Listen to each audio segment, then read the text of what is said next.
All right, it's showtime. How's it going, everybody? Chuck Holton here, coming to you from northern Armenia via Starlink tonight.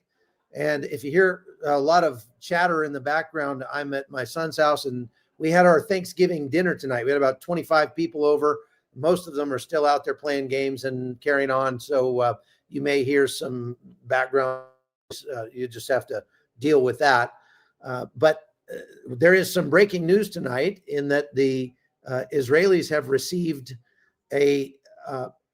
one of the last remaining hostage bodies back from Palestinian Islamic Jihad inside Gaza. That leaves only 2 hostage bodies left in Gaza as of this time. And they're still looking for them, but that is just now happening. We'll talk more about that. And we're going to talk about whether or not this ceasefire is actually holding or not. It doesn't look like it from here. Hamas actually told Steve Witkoff that the ceasefire was over.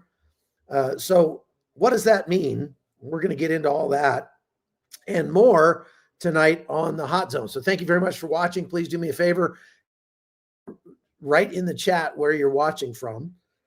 I see we've got people here from Dublin, Ireland, and Costa Mesa, California, and Alabama, and Selma, North Carolina, Malaysia, all over the place. That's really cool to see. So thank you very much for coming in. Before we get to all of our headlines, let's hear a word from our sponsor, Brightcore. Plastics are all over the news these days, and why shouldn't they be? They're in practically everything we eat and drink and breathe. Scientists say we're swallowing a credit card size worth of plastic every week. Now, I don't know about that, but if it's true, we ought to be getting at least airline miles or cash back or something.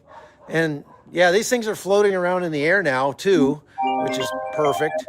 Just what we needed. One study plastic particles in 100% of lung samples that they tested. So congratulations, we're all now just walking Ziploc bags with opinions. And you know, those particles aren't friendly. They stroll through your gut lining, they leap into your bloodstream and start flipping switches they shouldn't. They jack up your hormones, they suppress your immune system, and they increase the odds of all kinds of diseases you already lose sleep over, you know, like becoming a Democrat. Now look, most American diets are somewhere between coffee and bad decisions. And even if you're eating like a monk, you're still getting blasted with these tiny little plastic gremlins. You can't avoid them. So you got to fight back. That's where Brightcore comes in. They've got a product called Kimchi 1 that actually helps your body break down BPA. It's packed with over 900 probiotic strains. I didn't even know there were 900 probiotic strains, but apparently there are, and Brightcore stuffed every one of them into this thing. Now, Kimchi 1 helps protect your brain, your cells, your hormones, and since your body wasn't designed to function as a plastic recycling bin, that's something we can all use. So here's what you do. Click the link in the description and use code CHUCK to get 25% off your order, or even better, call them at 888-927-6882, and they'll give you 50% off your order and free shipping. So I guess they like you more over the phone for some reason. So call 888-927-6882, tell them you're tired of being tired, and they'll take it from there. All right, so thank you very much for our sponsor, Brightcore, and I will put that number up again toward the end. Thank you, One Tired Mama, for putting that in the chat there for us as well. I've actually been taking, I didn't realize this until I got the first bottle of Kimchi 1. I've been taking several of the compounds that they have in Kimchi 1 on my own for quite some time. And so I believe in them. I think that it works. So I think you should give them a call. Okay. So there's somebody from Chilliwack, British Columbia. Those are the nice North Americans up there. It's so cold up there that you can't stick your tongue out at anybody, or you wouldn't be able to get it back in again. And that's why they're so nice, I believe. Okay. So let's talk about what's going on here in the news. As I said, quick situational snapshot. There's a ceasefire is somewhat collapsing And what I mean is, in the past few days, Hamas has been violating the ceasefire ever since the beginning. They've been crossing the yellow line, which they're not supposed to do. They did not return their hostages on time, which they had promised to do. And they've attacked Israel multiple times. As a matter of fact, 3 soldiers of the IDF have lost their lives in Gaza since the ceasefire took effect. So obviously Hamas is not playing by the rules. Israel has taken action against Hamas threats almost every day since the ceasefire began, but it's really ramped up lately, and they've been really increasing the number of like airstrikes on known targets, bad people. They know that they've taken out a few more Hamas commanders and things like that. They've also been taking out a lot of tunnels. They found a 7-kilometer long tunnel. They said was 60 meters deep. I don't know, what's that, 150 feet or something? And that's insane. That's a really deep tunnel. It's no wonder that they're still finding those things all over the place. So I want to explain why all this matters tonight, because what we have is 3 fronts that are all shifting at once. You've got Gaza, which is evolving, I'd say. You got Lebanon, and you've got Judea and Samaria, those West Bank areas that are coming into play in a kind of unexpected way. I'm going to talk about that in a minute. I don't know that anybody is cool with the things that are going on to try to put together the Gaza Peace Force, or whatever, Gaza Security Force, whatever you want to call it. It is definitely, well, things are changing. It's not going to be to Israel's liking. Israel, so just get in that a little bit. The Palestinian Authority is now saying that they are going to form the Gaza Peace Force, that they're going to man it. And as a matter of fact, they've already sent more than 5,000 men from areas of Judea and Samaria, Palestinian guys, sent them into Jordan, sent them into Egypt to be trained as policemen. 5,000 of them. Now, that's about half of what the total force is going to need to be. But they're already training these guys. Now, the U.S. brokered ceasefire kind of took a hit. You know, they've been having a hard time because they didn't spell all this stuff out at the beginning. They just said there's going to be a Gaza Peace Force that's going to take over Gaza from Israel and allow Israel to pull out of Gaza, and then they're going to provide security for Gaza. But they didn't specify who would pay for it, how long it would last, anything like that. So there's been a lot of discussion about that in places like Doha and in Cairo and things like that, as they've tried to negotiate this out. What they found is that there are basically no countries in the world that are willing to send their people into Gaza. Nobody wants that job. And so even the Muslim countries that say that they support Gaza, they're not willing to send their own troops into Gaza because they know how violent Gaza is. And they know that's a losing proposition for them. So Israel is kind of like, well, I guess we're just going to stay here then. But now they're saying, the Palestinians are saying, this is from a Palestinian source that told Israel Hayom, which is a right-wing newspaper in Israel. They said Tuesday that the U.S. and other international forces understand now that the Palestinian Authority ultimately needs to take control of the Gaza Strip. Now, Hamas was not down with that plan. I mean, that's the reason Hamas exists, because they weren't down with that plan. They threw out the Fatah, which was more aligned with the Palestinian Authority. And when I say threw out, I mean threw them out of windows, like murdered them, right? So Hamas obviously is not going to be happy about this. The United States might go for it. I don't really know what to think about the U.S. policy at this point, because The Trump administration has just been so wishy-washy on foreign policy that it's hard to figure out where they stand at any given time. But the Palestinian Authority is a red line for Israel. Israel has said absolutely not. We have enough problems with the Palestinian Authority in Judea and Samaria. We're not going to export that into Gaza. That's replacing, a fox with a tiger or something. I mean, it's not going to make anything safer, and it's likely going to lead to a lot more extremism. Of course, they have this pay-for-slay program in the Palestinian Authority where they pay people to commit acts of terror against Israel. And so in the United Nations this week, Danon gave a speech that I wanted to play for you because he kind of took it to the Palestinian Authority representative, non-voting representative at the UN. And of course, this guy's sitting right across from him, so they're always looking each other in the eye. And this is pretty common, but take a listen to what Danon had to say about it. So, it is time to end pay for slay now, once and for all. Mr. President, this week we mark 78 years since the UN proposed the partition plan of 29 November 1947. The proposal divided the land between Jews and Arabs so both could live side by side. Israel accepted it. We said yes. The local Arab leadership rejected it and instead declared war on Israel 78 years ago. That choice became a pattern. Whenever a real opportunity for peace appeared, we moved forward. But the Palestinian leadership stepped back.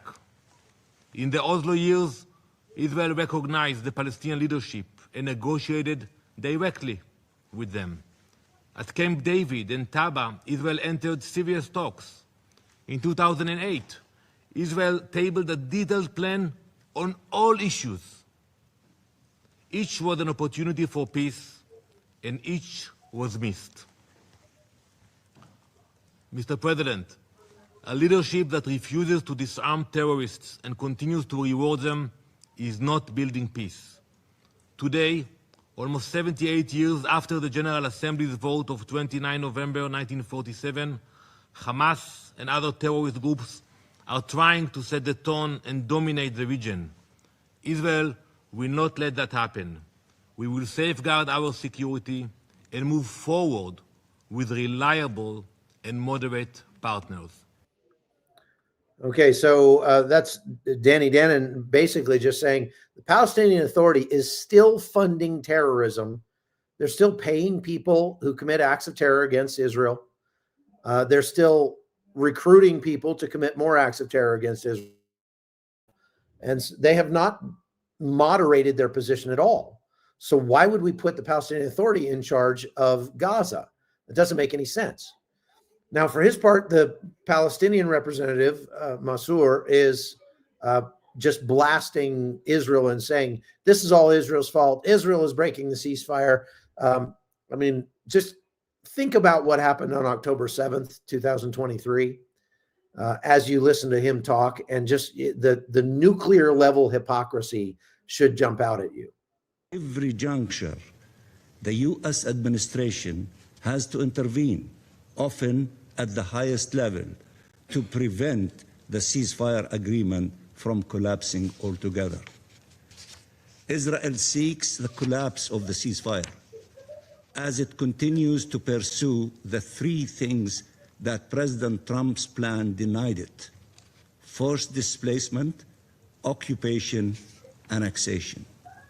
It is trying to achieve this aim by stalling the entry of humanitarian aid, by resuming its attacks, and most importantly, by trying to entrench the yellow line or even to advance beyond it. Everywhere in the region, the same policy: land grab disguised under security pretext. Okay, I want to jump in here for just a second because he's talking about that Israel is holding up aid to Gaza. That's a blatant lie.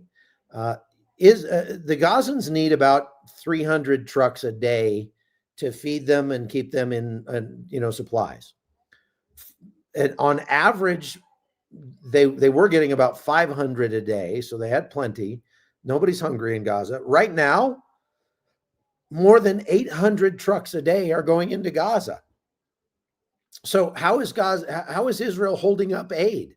They're putting in almost double, well, more than double what Gaza actually needs to survive right now, every day. And so he's just saying everything that Israel does is a land grab. Well, Israel actually pulled back from some of the areas that they had controlled to their yellow line under the agreement. So they're living up to their portion of the agreement. There are Telegram channels on Telegram that are making claims that Israel keeps moving those barriers, those yellow concrete blocks that they've put out to demarcate that yellow line. They say that they keep moving them and taking more and more land with it. I haven't seen any evidence that that's the case.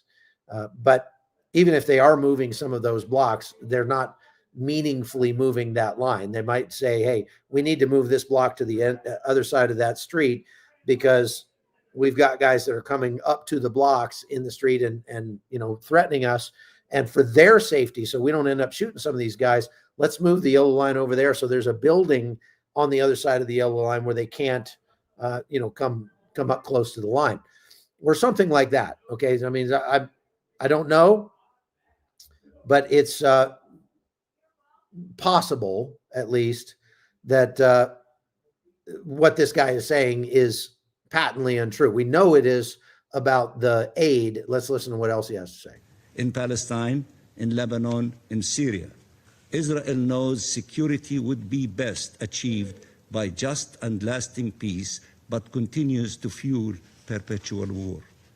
Everywhere it is undermining the efforts to ceasefire and achieve peace. Gaza is the bleeding heart of Palestine, like Jerusalem is its beating heart. There is no Palestine without Gaza. And the future of Gaza will be determined by Palestinians, and it is one in which there will be no occupation, no blockade, no annexation, no food, no forced displacement. Okay, so what you have to keep in mind there is that when he says Palestine, he's not talking about Gaza.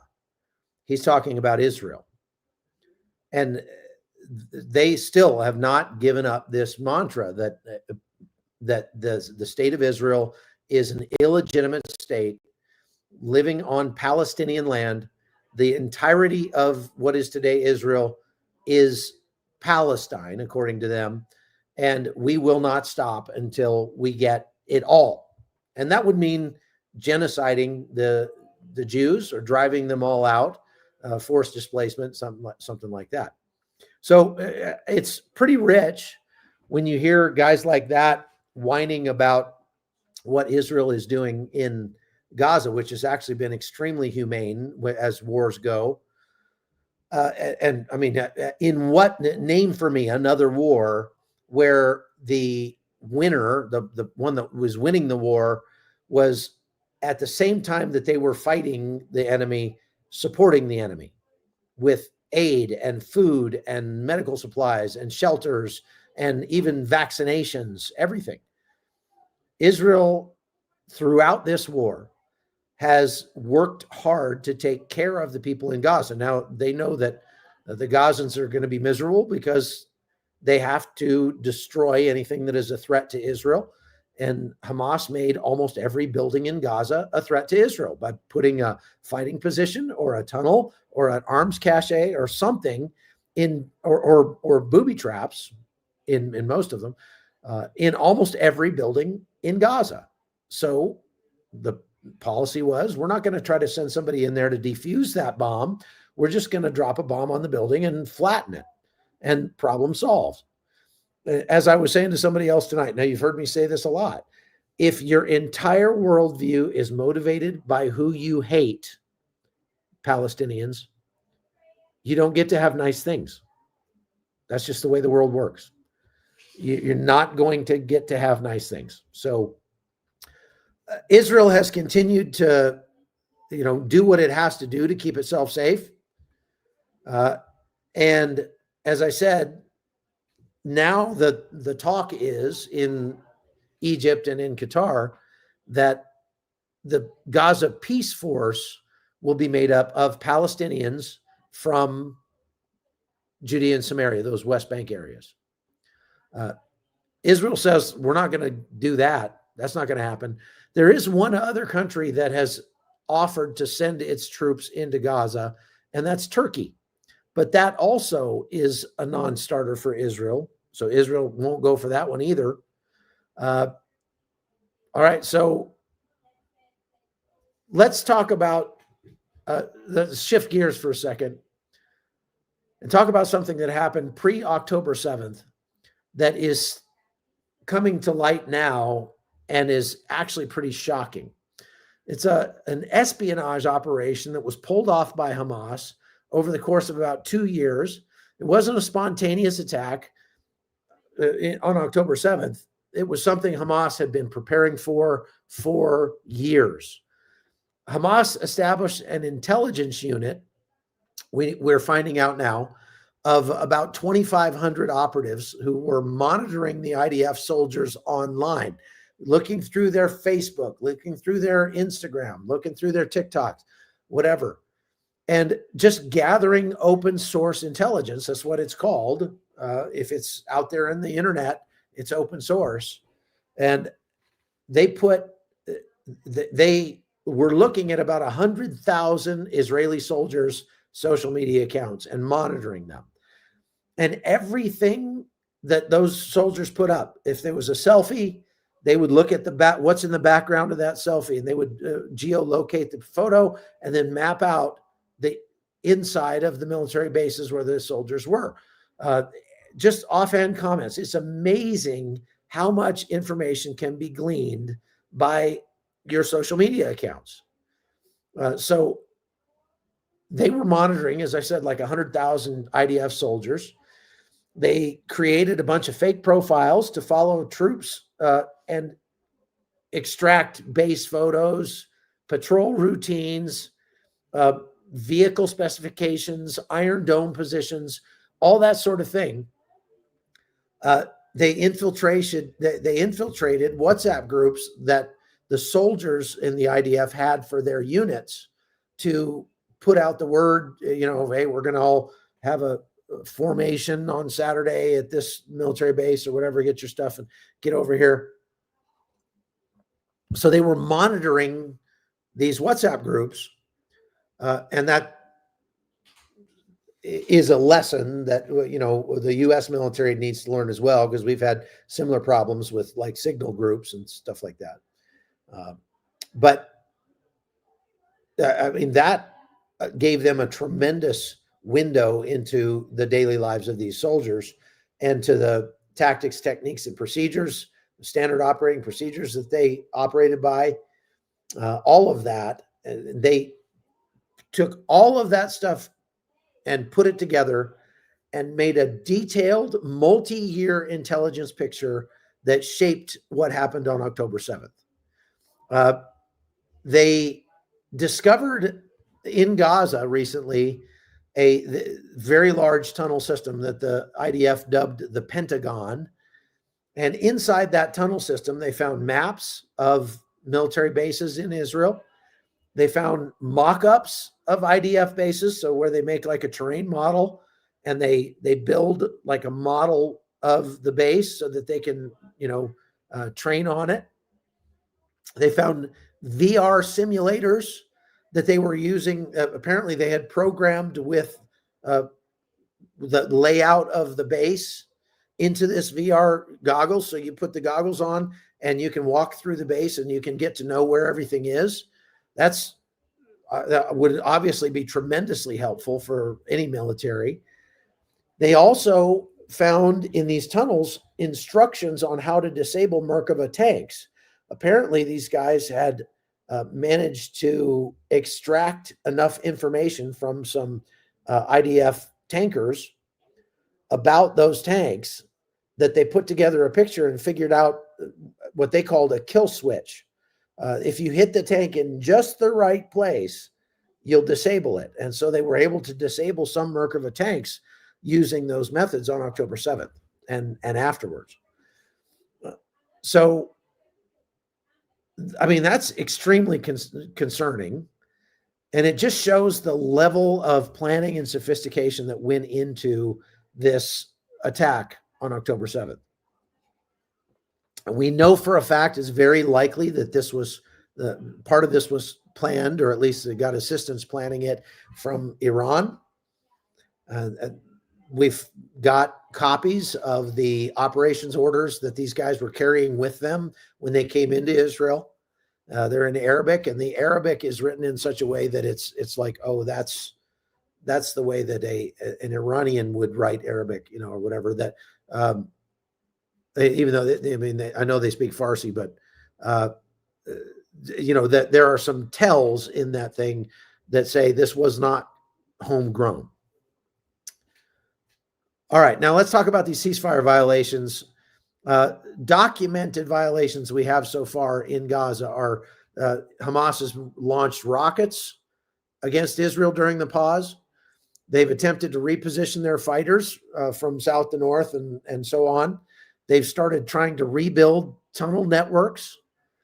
And they've launched surveillance drones that they've sent over Israeli troops in the yellow zone. So that obviously is a no-go for the Israelis. Israel is using this, Israel says Hamas is using the ceasefire as a recovery window, just to try to recover their strength, gather their forces, and everybody believes that this fight is going to continue. There are 2 hostages left in Gaza. Both of them are deceased. The Hamas side was supposed to give all of those back right there at the beginning 6 weeks ago, but they couldn't get to them all because they had them spread out and buried it all over the place. They weren't even sure where they all were, but they've managed to find all but 2. We'll see if they're able to find those last 2. Israeli officials are getting to the point where there's not a lot of incentive left for them to maintain the ceasefire. So those unresolved cases are those 2 remaining deceased hostages raise the temperature a little bit on the government of Israel, because what they would like more than anything is just to flood into Gaza, finish the destruction of Hamas, and wipe out the remnants of Hamas and be done with it. But they don't have those 2 hostages back, and they count every life as sacred. And so there's competing pressures on the government of Israel on this. But the retrieval phase is coming to a close. When it's officially over, we don't know, but when that happens, the combat phase will resume once again. Now, public sentiment in Israel is shifting toward resuming operations, according to Israel Hayom.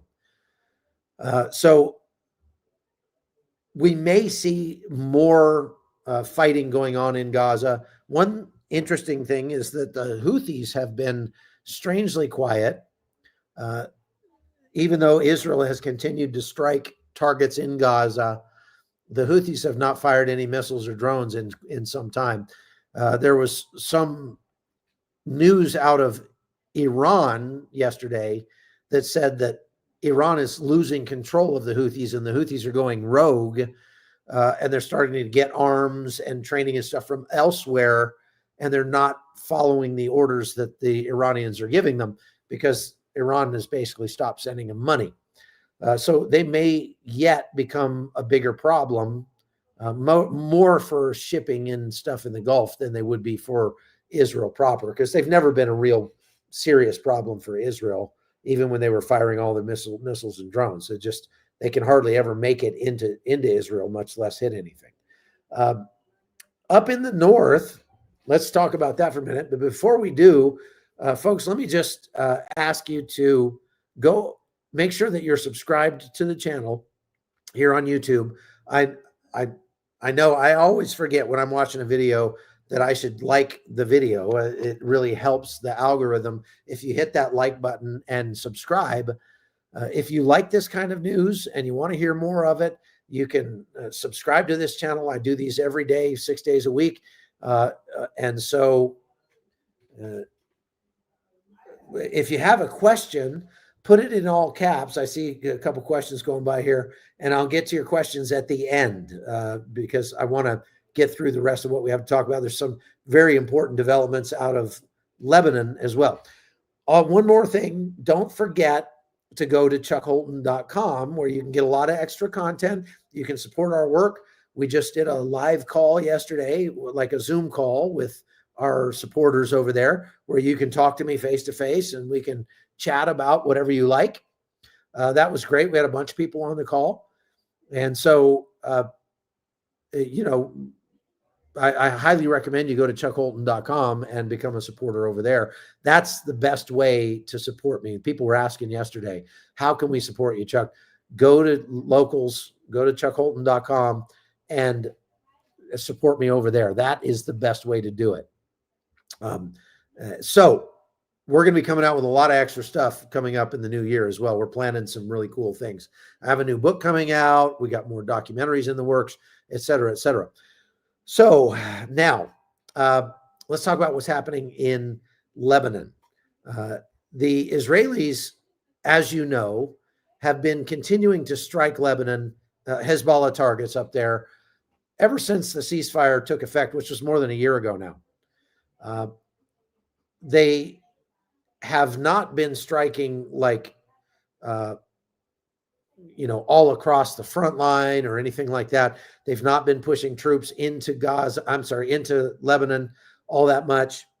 A little bit here and there. They've had some incursions where they've gone into the country of Lebanon, cleared out some weapons caches or something like that, and then went back into Israel. But they have been dropping bombs on people, warheads on foreheads in Lebanon almost every day since the ceasefire took effect. And remember, the ceasefire was not between Hezbollah and Israel. The ceasefire was between Israel, the United States, and the Lebanese government, which is not Hezbollah. So Hezbollah has not fired on Israel really at all since that ceasefire took place, but it's not for lack of want to. We know that because Israel has several times blown up rocket launchers that were just about to launch rockets on Israel. Israel found them and took them out before they could. So it's not for lack of trying, but Hezbollah has been greatly diminished by seeing their leadership wiped out. Well, a couple days ago, Israel struck Beirut again in the Dahia neighborhood for the first time in months. And that was something that the people in Beirut had thought that they had seen the last of. But it was a precision strike on the 4th floor of a high-rise apartment building. And it took out Hezbollah's chief of staff. His name was Haytham Ali Tabatabai, I guess.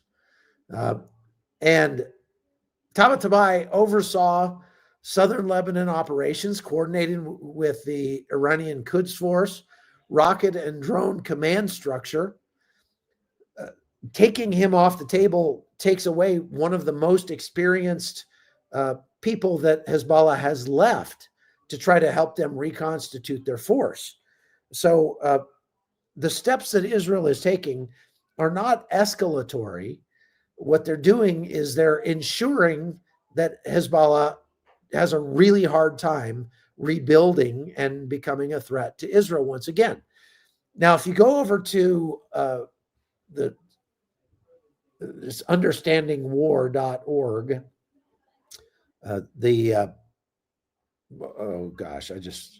Institute for the Study of War, I just spaced on the name. and look at their most recent article about update about what's going on in Iran and everything, what they'll tell you is that there are basically three options that Hezbollah has now to respond to this strike. Now, when they had the funeral for Tabatabai, they were saying at the funeral, the speakers were saying, this will not go unanswered. We are going to strike Israel, and they're never going to know what hit them. Blah, blah, blah. Yeah. All the things you always hear from Muslim extremists. They love to talk a big game, but a lot of times they're more like a chihuahua than a pit bull. So the possible retaliation, the most likely thing is that they won't retaliate at all because they just can't. And they know that if they do retaliate, Israel's retaliation to their retaliation will be off the chain, and they'll get squashed. And they're not willing to, Israel has made it too costly for Hezbollah to attack Israel anymore. Back before the war, Hezbollah would fire rockets or drones or missiles or whatever in Israel from time to time. Israel would, not really respond. They would shoot it down with the Iron Dome system and maybe drop a bomb on the site that launched the missile or something like that. But by then the launcher was long gone or whatever. But now anybody who strikes at Israel is going to get it like sevenfold back on them. And that is the right way to deal with extremist jihadis. Israel understands that much better now than they did at the beginning of the war.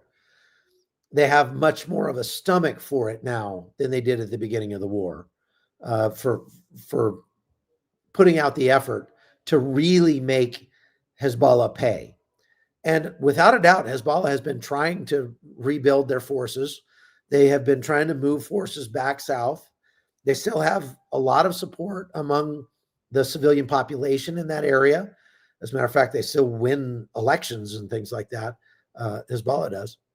So what ISW says is that it appears Israel's strikes on Hezbollah are meant to, number one, make it so they can't rebuild their forces. Number two, continue to weaken Hezbollah to the point that they are weaker than the Lebanese army, which is pretty weak itself. And if they can get Hezbollah weaker than the Lebanese army, then the Lebanese army will have an easier time disarming Hezbollah. And so that's what they believe Israel is doing, is they're just striking, continuing to strike on Hezbollah. And what they do is they'll say, look, this is not a ceasefire violation because Hezbollah was moving, military hardware south of the Litani River, and that goes against that's a ceasefire violation right there. Even if they didn't shoot anything at us, the fact that they're trying to rebuild their forces in the southern part of Lebanon is in and of itself a ceasefire violation. And so with that in mind, Israel feels justified in striking at those targets to remove the threat. Does that make sense? Okay, so the strategic impact of taking out Tabatabai is that you got a major disruption now to their remaining military leadership. The signals that Israel is sending are as important as the kinetic strike. This is what I was trying to get at, is when Israel does something like this, they are continually reminding their adversaries and enemies what they are capable of. And there is a small risk, Hezbollah will probably not retaliate at all, but their other option is to try to make some sort of, symbolic missile strike on someplace in Israel. And again, if they do that, they're just going to get hammered up there. Israel will probably move troops into Lebanon again. Or they could try to have an incursion into Israel where they infiltrate troops into Israel and try to have another October 7th style attack. That's the least likely of the three, I think. So we talked about the Peace Force controversy, and I just want to get back to that because we've got a lot of people watching now that weren't watching when I was talking about it before. And the Gaza Peace Force, like I said, was never well spelled out or even thought out when the peace deal was put together. But the idea is to create a post-Hamas security and administrative force for Gaza that's backed by the United States, Jordan, Egypt, and the EU. Israel's problem with what they're doing now is that they will not stand for a PA-controlled police force inside Gaza because that to Israel is a security threat. Israel will not give up operational control of Gaza to some other Palestinian force. That's just not going to happen. They might give it up to a multinational force from the United Nations or something that looks kind of like the multinational force and observers that are in the Sinai, something like that. I don't see why they don't just expand the multinational force and observers, that peace body, the peace. What am I trying to say? UN peacekeepers that are in the Sinai. Why don't they just expand those guys, beef up that force? A lot of those troops come from the United States, though, and the U.S. has already said we're not going to have boots on the ground in Gaza. That wouldn't be good for anybody. So they're kind of stuck between a rock and a hard place because the only group of people besides Turkey, which is not going to go, the only group of people that's willing to put together this peace force is other Palestinians from Judea and Samaria. And they're already training them in Jordan and Egypt right now. Now, here's the part that you're not going to hear on the news, even if you heard about that. It's a very high likelihood that there are Americans training these Palestinians right now, at least in Jordan. Now, I may have a photograph. Let me see if I check and see if I've got this picture. I think I downloaded it. Yeah, here it is. This is the entrance of the training center in Jordan. Where'd it go? There it is. Okay. This is it's a King Hussein training city that's near Amman, Jordan. And this has been a place where U.S. troops and U.S. contractors have been training Jordanians and other Middle Eastern nations for many, many years, decades. We've had people there. As a matter of fact, 10 years ago in 2015, there was a shooting at this base where a Jordanian policeman pulled out a gun and basically just committed a mass shooting. 2 American contractors were killed in that shooting. So we know that there are Americans at this base. And if they're training the Palestinian, we also know that the United States has been paying for the training of the Palestinian police force for many, many years before they came up with this Gaza Peace Security Force or whatever. What I mean is the United States has been sending off-duty cops or, retired police officers, stuff like that, over to Jordan to train police officers in Jordan and Israel for the Palestinian Authority. Now, I don't know exactly. I want to be real clear on that. I don't know exactly if the Palestinians are going out of the West Bank areas into Jordan, getting trained at the King Hussein place, and then getting sent back to the Palestinian Authority controlled areas, or if they're actually training them in Israel somewhere and they're doing that. But what we do know, so the United States has been, number one, facilitating, number two, paying for the training of the Palestinian police officers so far. And the idea was that those guys were supposed to keep a lid on the extremists in their midst and keep them from committing acts of terror against Israel.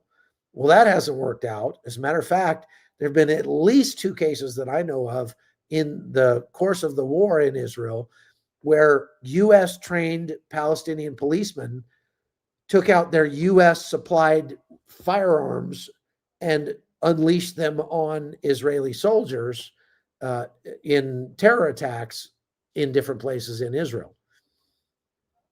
So that's kind of gross. I don't know about you, but I don't like the thought of my tax dollars going to pay for Palestinians to get better armed and better trained, because maybe somebody trusts them, but I don't. I wouldn't trust any of those people with a firearm. But you're kind of, again, you're stuck between a rock and a hard place, because you've got to have a police force in there. You don't want to have that police force have to be IDF soldiers. You don't want Israelis in those A zones in Judea and Samaria. So we've got to have some Palestinian police. Why we have to train them, I don't know. Maybe we're trying to inculcate into them the concept of like authority and rule of law and morality and stuff like that. But if we wanted to do that, we should be sending missionaries in there and not police officers. But I don't think they're trustworthy enough to bother training with.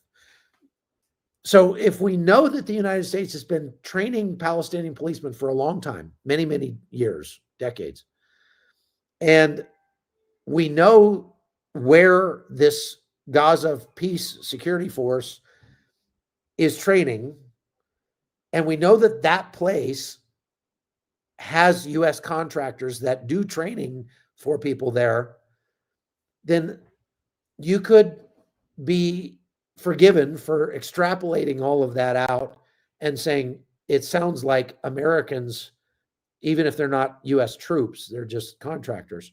It sounds like Americans may actually be training Palestinians for this Palestinian security force. I don't know that that's necessarily a bad thing. It kind of sketches me out a little bit. So Afterburner says, I'm Israeli. From what I've heard, Azerbaijani forces are entering Gaza. Have you heard anything about that? I've heard rumors of it, but I don't think they're not, I don't think they're doing it now. They certainly aren't putting them in there now. But we'll have to wait and see if Azerbaijan ends up. They were one of the countries that they talked about sending troops, but I don't think they're actually willing to do it.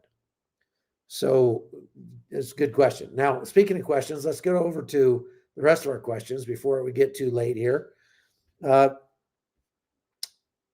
So Irish Rover in Florida says, what are your thoughts on Mike Huckabee?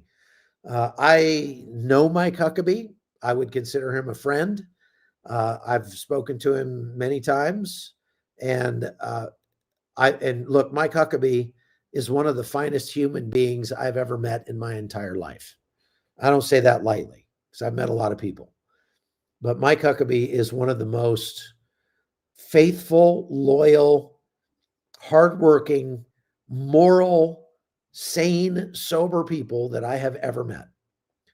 And I think he was a perfect choice for ambassador to Israel. I think he would have been an even better choice for president of the United States and make Donald Trump ambassador to Israel. But that's just me. Okay, Becky says, with the sad state of affairs so many facets of this country is currently in, does the U.S. even have any business telling anyone else how to govern or live? Pot calling kettle black. I don't think you can necessarily say that the United States doesn't have a leg to stand on when it comes to training other countries how to be civilized. Just because there are many elements within our own society that are uncivilized, on the balance, America is still one of the most civilized places on earth. It's not the only civilized place, but it is one of the most civilized places on earth. And that's measured in terms of religious participation, charity work, Americans give more money to charity than any other people group on planet Earth by an order of magnitude. So we're still one of the most charitable people groups on planet Earth. And we have a strong rule of law that is being undermined, no question. But we still have that example of a strong rule of law that we can give to other countries. So I don't think that America doesn't have anything to offer. And it's kind of a, I don't know if it's kind of gaslighting, I guess, to try to point out that, oh, well, there's a problem in America and therefore America shouldn't be trying to solve any other problems anywhere else on the planet. That's just not how the world works. That's not how nations work. We are a large, prosperous nation. We can do more than one thing at a time. So that's why I don't subscribe to what, these many people that are saying we should never spend a dime outside the United States until there are no hungry people left in America. There will always be hungry people in America because of the mental illness problem. And what we have found, if we've proven anything by the last several weeks with the SNAP crisis and the government shutdown and all that, it's that giving money to poor people does not actually make them more prosperous. Doesn't make them in any better shape than they were before you gave them the money. In fact, it keeps them dependent. It keeps them in their poverty, and they live with a poverty mindset. It takes away their dignity. There's a lot of negatives that come with that. So I don't subscribe to the, we should only give money to Americans. There are things that are worth doing around the world that will make America continue to be the most sought after place on planet Earth, let's say. There are more people that if you went around the world and polled every single human being on planet Earth and said, if you could move to one country, where would you like to move? You would have more people answer the United States than any other country on planet Earth by a huge margin. And that says something. It says America still has something to offer. Okay. Klamath River Media says, can you give us a quick update on Russia and Ukraine missiles strikes on Kyiv and the Black Sea?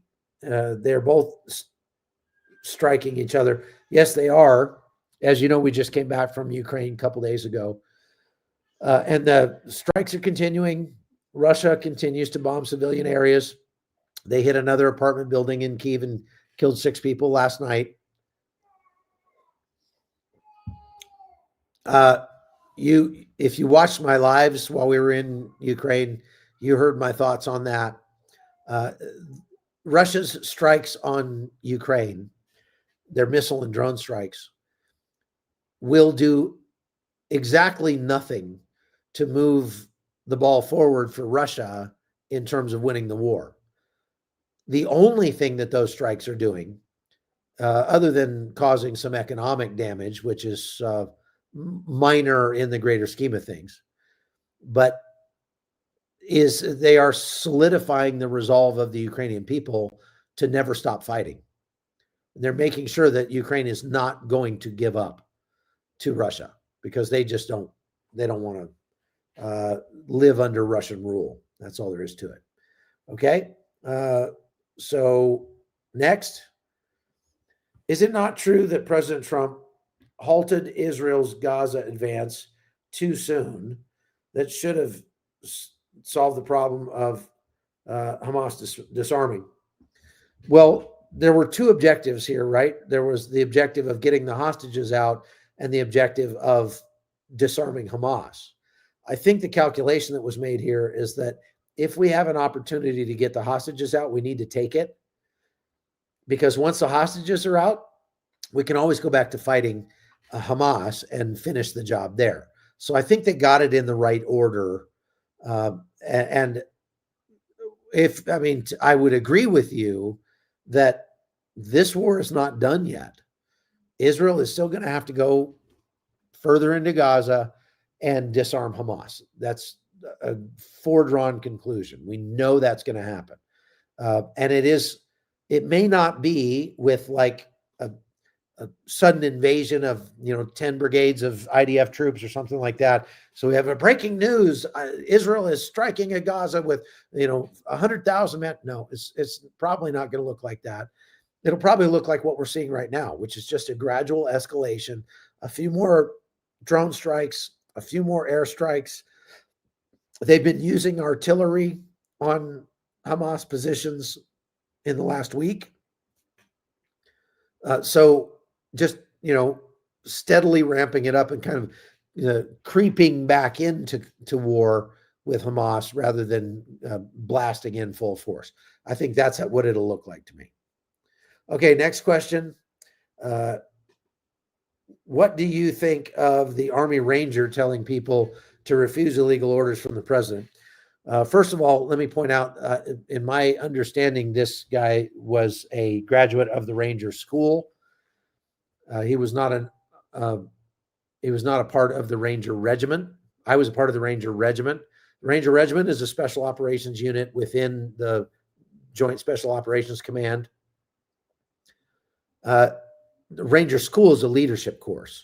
So a guy with a Ranger tab, a yellow Ranger tab on his shoulder on the left side, just says, I went to a leadership school that was named after this special operations unit. Those guys call themselves Rangers when they get out and go off into the Army.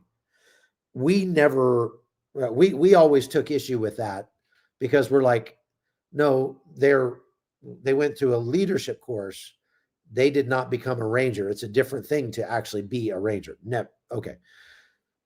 Be that as it may, all of these Congress critters and people who are encouraging troops to refuse illegal orders from President Trump, they're playing with fire here. First of all, they're dancing right up to the line of sedition, telling troops to stop obeying President Trump would be out and out, insurrection. That would be sedition. But they're not doing that because they know better. So they're just saying, hey, just a public service announcement for all you troops out there. Just a reminder that if you are given an illegal order, you don't have to follow it. Now, that's completely unnecessary because every troop that goes through basic training, that's one of the first things they teach you is that you must follow all lawful orders and you are obligated to refuse illegal orders. It's not an option, it's an obligation. And then they teach you what an illegal order would look like. So every troop understands this. What they're trying to do is they're trying to put doubt into the troops' minds and make them think that if you're being told to drop a bomb on a smuggling vessel that's smuggling drugs up to the United States, that is an illegal order, and that puts some doubt in their minds. And oh gosh, because if you carry out an illegal order, then you can be tried and convicted of the crime. That's why you have a duty not to obey a legal order. This guy, Mark Kelly, is a clown of the First Order. He's an elitist. He's the kind of guy that believes that he and people like him, he believes in a technocracy. A technocracy is, we believe that all the people who are the most accomplished in our country, they should be the ones setting the policy. So because I've been a fighter pilot and I've been an astronaut and I've been to college and I've got, all this, that I know better than you do how your life ought to go. And this guy makes me sick. And I love to see that, he's getting a lot of flack for having stood up there and say that. This guy he's a clown. He only got into politics after his wife, who was a Congress critter, got shot in the head and survived, but couldn't work anymore. So he took her slot. And the guy's just he's an elitist loser. I don't like him at all. That's my personal opinion. But in my opinion, they should not have made that video. But in doing so, the way that they did, they danced right up to the line of sedition and not over the line. Okay. Is the Gaza Humanitarian Foundation still in operation? No, it is not. They have officially closed down as of, I think, this week, Dennis. So thank you for that question. Next question. Logistically, what would it take to clear Gaza of innocent Palestinians, and where would they likely go? Well, logistically, you'd have to clear all the Palestinians out of Gaza, because there really are no innocent Palestinians other than the children. And the world wouldn't stand for forcibly relocating them, because that would be ethnic cleansing. That would be forced displacement. And that's a crime against humanity. You can't force people to leave. Now, I think Israel doesn't want to force them to leave. They just want to make it so that it's easy enough for them to leave if they want to, and then give them lots of reasons to want to, like there's no electricity where you live, or something like that. Okay. So if you had to move 2.4 million people out of Gaza, that would be quite an undertaking. And where would they go? There's been a lot of speculation, but they've never found yet places that, Ethiopia, I think maybe like Sudan, said they might take a few. I think we ought to just take them over to Yemen and dump them off in Yemen. They all get along with the Yemenis. They would get along with those guys just great. But again, you just can't do that, because that's ethnic cleansing. All right, next is, does Trump say the ceasefire ended? No, Trump did not. Hamas did. Hamas actually came out and announced and sent a message to President Trump and said the ceasefire is over. And that was a few days ago when that happened. So President Trump did. What do you think about Ukraine accepting a peace deal? The peace deal as it's written is terrible. It's capitulation. It would mean Ukraine loses, Russia gets everything they wanted. Makes me sick to my stomach that the Trump administration keeps flip-flopping and going against Ukraine and pretending that Ukraine is the aggressor. Ukraine did not start this war.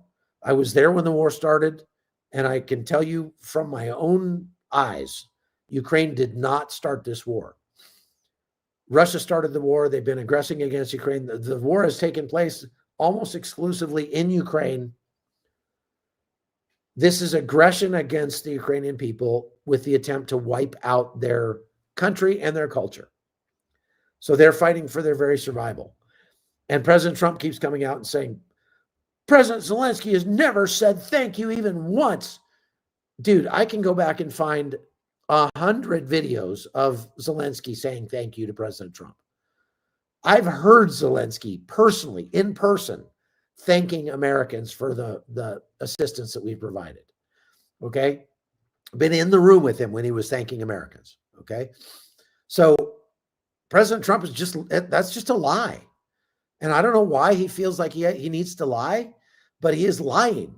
I have a very low tolerance for immorality like that, for dishonorable behavior. And as much as I hate to say it, it pains me to say it, President Trump is being very dishonorable in his relations towards Ukraine. There's no doubt in my mind. There's no two ways about it. And President Trump needs to get his head on straight. I don't know what Putin has on Trump to make Trump continually just try to get. I think what happens is that people like Witkoff are just so feckless and incompetent. Witkoff goes to Russia. Russia dumps a bunch of propaganda in one ear. Witkoff flies back to the White House, walks into the president's office and goes blah, and just regurgitates all the propaganda that Russia's put into his head. But it's really sad to see this. And what's as sad as anything is the fact that by cutting back on the aid to almost nothing that the United States gives to Ukraine, we have taken ourselves out of the equation. And so when we try to tell Ukraine, you have to do X, well, Ukraine says you provide 0.4% of our total aid packages this year. So we'll listen to your advice 0.4% of the time. That would be the right response. The speech that Zelensky gave after they came out with this stupid peace plan was sad, just gut-wrenching to watch. And he basically said, I played it for you on the live. He's basically said, we have a choice to make. We have a choice between maintaining our dignity or losing one of our best partners. And that's how he couched it. And then later on in the speech, he said, we're gonna maintain our dignity, which was the softest way he could possibly say, we're going to tell President Trump to stick that peace deal right in his ear, because it is a non-starter for us. When I was in Ukraine this last week, the sense that I got from people is this sense that they're exhausted from 4 years of war, but they feel like the tide is shifting. They feel like they're finally starting to get some momentum against Russia because their strategy of striking Russian oil and gas revenues has been very successful. And so this would be the exact wrong time for Ukraine to accept a peace deal. Now, they still say they're willing to do so, but whether or not they should is another story. They're playing the game, I think, because they know that even if this peace deal were to get signed, Russia's not going to abide by it anyway. Russia has no intention whatsoever of allowing there to be peace, unless it is peace by them owning Ukraine. Question, do you think Trump's 21-28 plans show a lack of intelligence? I would not say President Trump is unintelligent. I think he's an intelligent man. I think he has very biased advisors that are whispering poison in his ear, like that scene in The Lord of the Rings where that wormwood guy is just telling the king, terrible things, and the king is like, yeah, whatever, okay, which I thought pretty much represented Joe Biden, but actually, I think that a lot of President Trump needs to clean house, get rid of Wickoff. Ask yourself this question. Who is the person that normally would have the job of negotiating these kinds of things, ceasefires and all that, with other nations? Which American diplomat would normally get sent to do all that? It'd be the Secretary of State. That'd be Marco Rubio. But Marco Rubio has not been party to these negotiations at all. Why? Because, and I've met Rubio, I believe Rubio is the one sane voice in the president's inner circle that's saying, no, we should be supporting Ukraine. What are you talking about? And he's just been sidelined.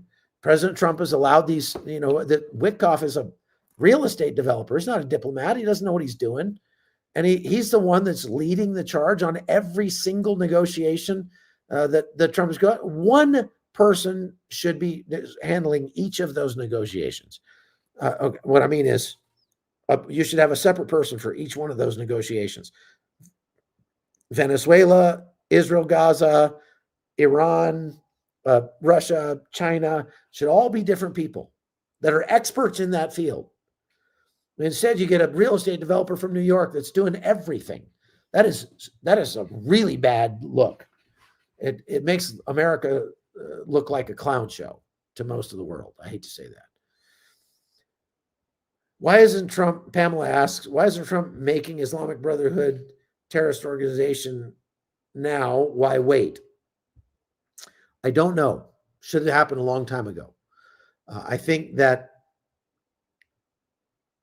there might be some legal things that they've got to work through, because for all intents and purposes, we work with, as a country, we work with groups that are affiliated with the Muslim Brotherhood,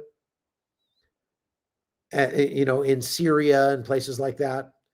And if you designate them as a foreign terrorist organization, that might cause some awkward moments, let's say, with some of the people that we're actually sending U.S. troops to train right now. Did you know U.S. troops are in Syria right now training GSS forces under al-Jilani? United States troops are training al-Jilani's fighters who until day before yesterday were working for Al-Qaeda. Think about that. Well, designating the Muslim Brotherhood as a terrorist organization might make things a little difficult, more difficult there. So maybe that's why. Okay, Reeves says, what's the role of the police force you're talking about? Civilian problems, much like our police or military issues?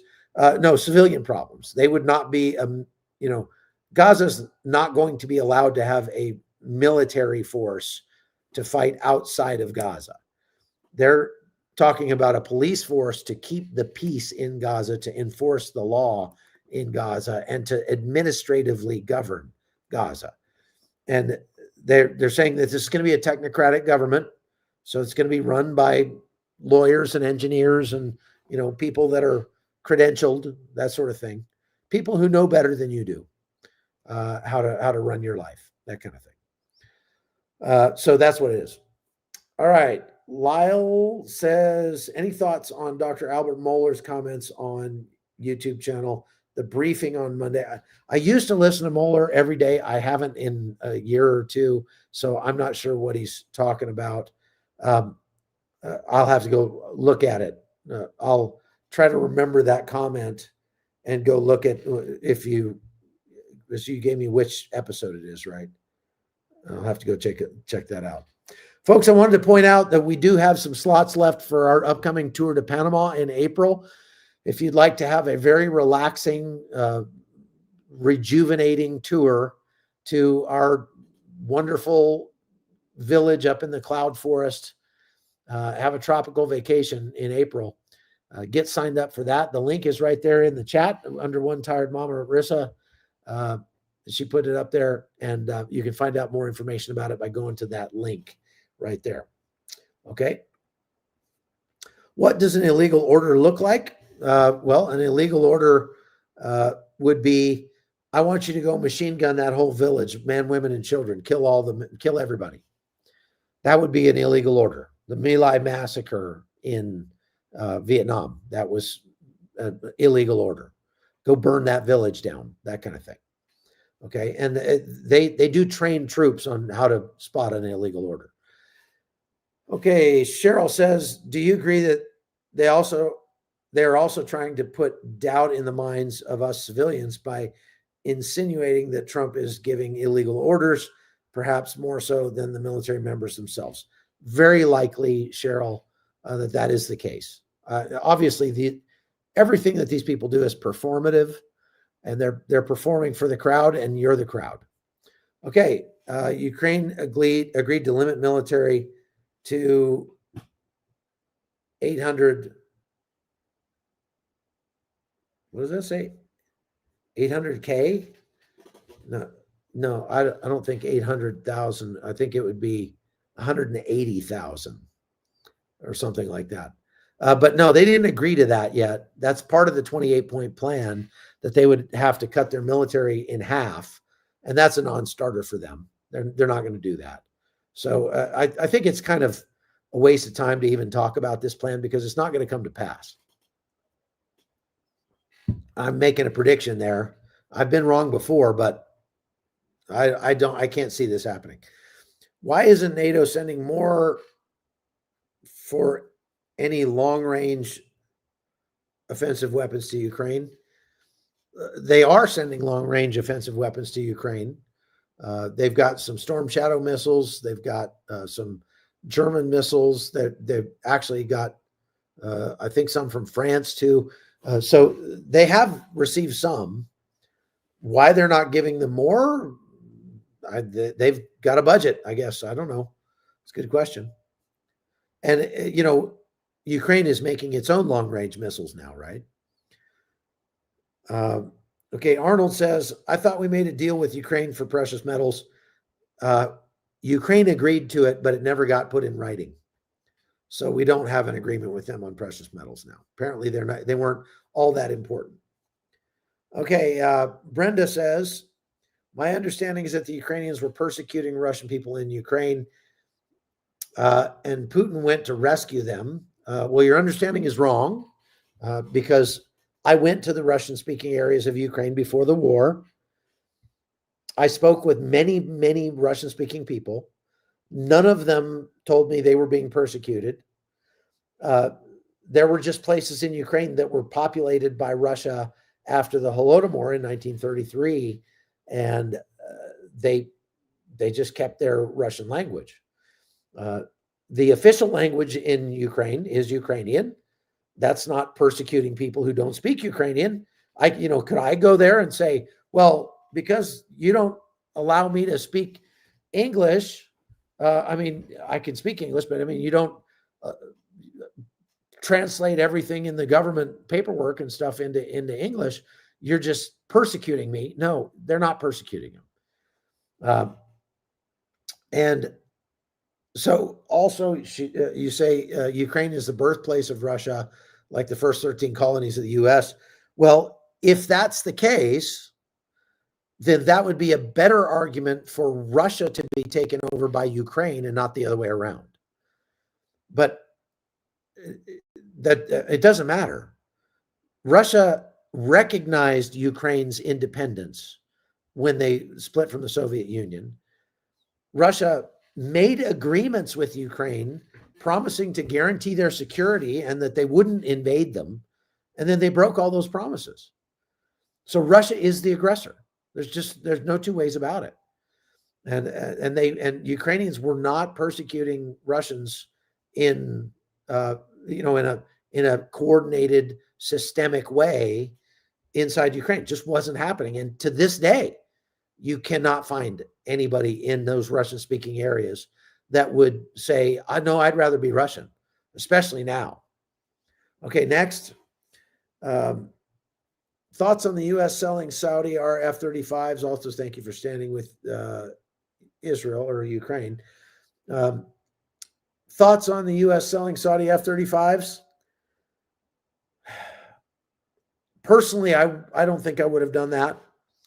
The Saudis are allies, but see, all of those things those weapons we're selling people, they're durable and fungible. And that means that they'll last for a long, long, long, long time. And alliances change over time. So there may come a time when we're not friendly with Saudi Arabia anymore. And it would kind of be bad for us to have to go up against our own F-35s at some point. Now, I think in the case of F-35s, the United States controls the software that runs those things. And if we got into a situation like that where, Saudi Arabia was no longer an ally, but it became an adversary, we could probably just hit a button back in Washington and shut off those F-35s and turn them into giant paperweights. But there is a risk here of selling weapons to other countries, as seen by the fact that Venezuela is using its small fleet of F-16 fighter jets it bought from the United States, I think during the Reagan administration, and using them to threaten American shipping that's off the coast of Venezuela. So if we do end up going to war with Venezuela, we might have to shoot down our own F-16s. That'd be a pain. So the next question was, what is happening in Venezuela currently? That's the topic for another day. Maybe I'll talk about that tomorrow. Next question. What are your thoughts on the Mike Huckabee meeting with Jonathan Pollard? I think it's fine. I think Huckabee can hold his own. Jonathan Pollard is a former Israeli spy, spent some time in prison in, I think, Lebanon or Syria. Like 13 years, something like that. If that's the guy I'm thinking of. And he's got some pretty anti-government ideas, Pollard does, and anti-Israeli government ideas. So he's kind of an opposition figure. I think Huckabee can meet with anybody he wants, and it's not like he's going to be best buds with him. Next question is, what happened to the Hamas terrorists trapped in the tunnel? Apparently, they're still trapped there, and many of them are probably expired by now. Next question, how soon will Iran once again become a nuclear threat? Let's go. Resulting in renewed B-2 strikes? A long time, I think. Iran is in a very bad way right now. Their economy is crumbling. They are having to relocate their capital city, Tehran, to another place because they're completely out of water. There's just no water left in Tehran. And that's really, really bad. They were decimated in the 12-day war. They are not making money like they need to. They're very afraid Israel is going to attack them again. So they still have some enriched uranium. That's a problem. I think if Israel sees a chance to take out that enriched uranium, they'll take it. But, you know, we'll have to wait and see. All right, next question. Didn't the USA also promise to defend Ukraine if Russia became colonialist again? Yes, that's true. They did. Absolutely. All right, I think that's our last question. So, yeah, I already got that one, Connie. Thank you very much for watching the Hot Zone today, folks. I appreciate all of you. I'll be on again tomorrow, but then let's see, that would be Thursday. I'll be on an airplane heading back home finally. And so may not get a live done for Thursday, but I'll definitely try to put something up for you on Thursday. You're going to want to make sure that you're subscribed to the channel. Go over to chuckholton.com. Don't forget that. You get lots of extra content. We put up written summaries of these lives over there, so you can get all the stats and data that I talked about in these things. And you get access to a lot of other good stuff by becoming a supporter over there. So thank you very much for all of you. I hope you have a good night. We'll see you later. Take care.